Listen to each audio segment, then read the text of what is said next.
ಅಲ್ಲ, ಸಂತೋಷ್ನ ಅಷ್ಟು ಇರಿಟೇಟ್ ಮಾಡಕ್ಕೆ ಕಾರಣ ಏನು? ಅದು ಗೊತ್ತಾಗತ್ತೆ ನೋಡಿದಾಗ. ತುಂಬಾ ಬೈಕೊಳ್ತೀರಾ ಅನ್ಸುತ್ತೆ ನೀವೆಲ್ಲ.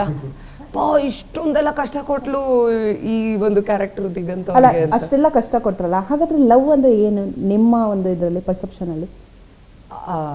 ಅದು ತುಂಬಾ ಡೀಪ್ ಕ್ವಶನ್ ಕೇಳ್ತಾ ಇದೀರಾ. ಇವಾಗ ನಾವು ಕಾಮಿಡಿ ಮೂಡಲ್ಲಿ ಇದೀವಿ, ಪ್ಲೀಸ್ ಕಾಮಿಡಿ ಮಾಡ್ಕೊಂಡಿರೋಣ. ಸಿನಿಮಾ ಕೌಂಟ್ ಡೌನ್ ಸ್ಟಾರ್ಟ್ ಆಗಿದೆ. ಸೊ ನೀವು ಹೇಳಿದ್ರ ಹೆತ್ತೋರಿಗೆ ಹೆಗ್ನಾಮೋದು ಅಂತ. ಸೊ ಒಂದು ಭಯ ಅಂತೂ ಇದ್ದೇ ಇರುತ್ತೆ, ಒಂದ್ ಕಡೆ ಖುಷಿ, ಒಂದ್ ಕಡೆ ಭಯ. ಸೊ ಏನ್ ಹೇಳ್ತೀರಾ ಫೈನಲ್ ಆಗಿ ನಿಮ್ಮ ಅಭಿಮಾನಿಗಳಿಗೆ? ಅದೇ, ಫೈನಲ್ ಆಗಿ ಒಂದು ಒಳ್ಳೆ ಪ್ರಯತ್ನ ಮಾಡಿದ್ದೀವಿ. ನಿಮಗೆ ಟ್ರೇಲರ್ ಇಷ್ಟ ಆಗಿದ್ರೆ ಬಂದು ಸಿನಿಮಾ ನೋಡಿ, ಇಷ್ಟೇ ನಾನು ಸಿಂಪಲ್ ಹೇಳೋದು. ಟ್ರೇಲರ್ ನೋಡಿಲ್ಲ ಅಂದರೆ ದಯವಿಟ್ಟು ಟ್ರೇಲರ್ ನೋಡಿ. ಟ್ರೇಲರ್ ಇಷ್ಟ ಆದರೆ ಬಂದು ಸಿನಿಮಾ ನೋಡಿ, ಇಷ್ಟ ಆದರೆ ಇನ್ನೊಂದು 4 ಜನಕ್ಕೆ ಹೇಳಿ.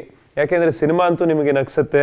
ಆಮೇಲೆ ಇತ್ತೀಚಿನ ದಿನಗಳಲ್ಲಿ ನೀವು ಸಾಕಷ್ಟು ಅಂದರೆ no offence to other cinemas, but ಸಾಕಷ್ಟು ವೈಲೆನ್ಸು, ಆ್ಯಕ್ಷನ್ಗಳೇ ಆಗಿದೆ. ಸೊ ಇದೆಲ್ಲದ್ರದ್ದು ಮಧ್ಯ ನೀವು ಈಗ ಬಂದು ಒಂದು ಸ್ವಲ್ಪ ನಗಬೇಕಂದ್ರೆ ಜನವರಿ 26ಕ್ಕೆ ನಿಮ್ಮ ಹತ್ತಿರದ ಚಿತ್ರಮಂದಿರಕ್ಕೆ ಹೋಗಿ ಬ್ಯಾಚುಲರ್ ಪಾರ್ಟಿ ಸಿನಿಮಾನ ನೋಡಿ.